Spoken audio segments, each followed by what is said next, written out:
Hello world! Today we are going to talk about what did Zach Ying get wrong about Andrew Yang's freedom dividend. My name is Rian Neo, a hard sci-fi author. My novella, Cyto Trigger, is available on the Amazon bookstore. Link below.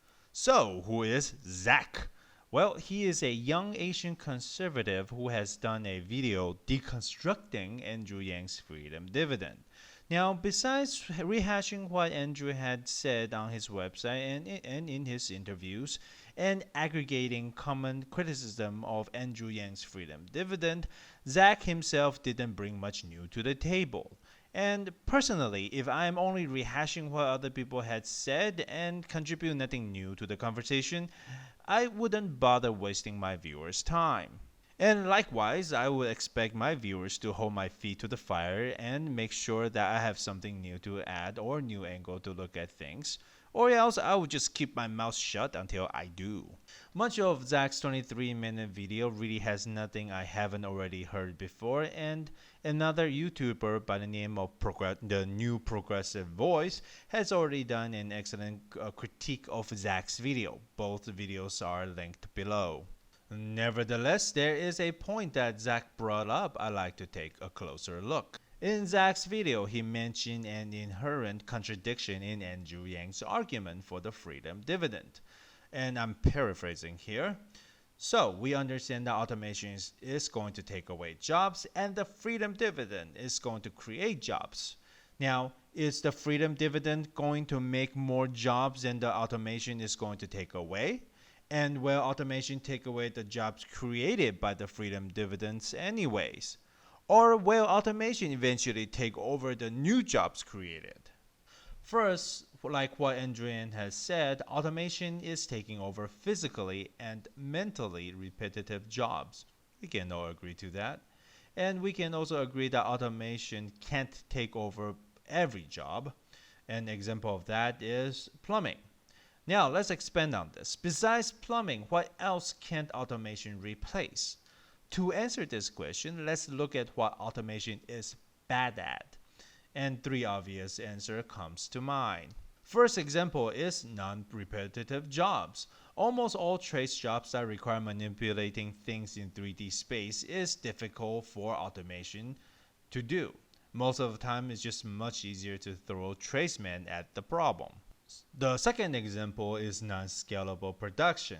For example, my grandma's sourdough bread requires the dough to rise overnight and some other magical thing that she does with it. Even if the production of grandma's bread is fully automated, it couldn't be mass-produced quick enough and be stored long enough to justify automation and countrywide distribution. FYI, bread without additive goes stale much faster than the off-the-shelf bread. Example number 3, novel products or processes. General AI requires sufficient information and data for it to learn how to produce something. New products that uses new process wouldn't have the data for automation to take over just yet. Now, for example, there are books written about chess that general intelligence can learn from, but once we change the rule of the game or change to a new game entirely, that AI requires time and requires data to relearn it. With a little imagination, anyone can think of a couple jobs or products that fits in one of these three categories. And I would bet that whatever you come up with are most likely not going to be the next Facebook or Amazon. Nevertheless, they are capable of satisfying niche markets and sustaining a small business. And by now, I hope that all of you can spot the reason why the freedom dividends needs to exist. Most of the work that falls in the aforementioned categories are limited in scale and market reach, which means that automation can outcompete any one of these jobs in mass production. This is a problem. And let's do a thought experiment to demonstrate this problem. Just imagine, grandma's working away 10 hours a day baking bread in the kitchen and she earns about $10 an hour doing so. Sounds fair, right? Now let's imagine a computer programmer controlling a fleet of 100 robots that looks like Gordon Ramsay. And these 100 robots are baking bread 10 hours a day. Now, to be fair, The computer programmer also makes $10 an hour, and so does each of the 100 Gordon Ramsay robots.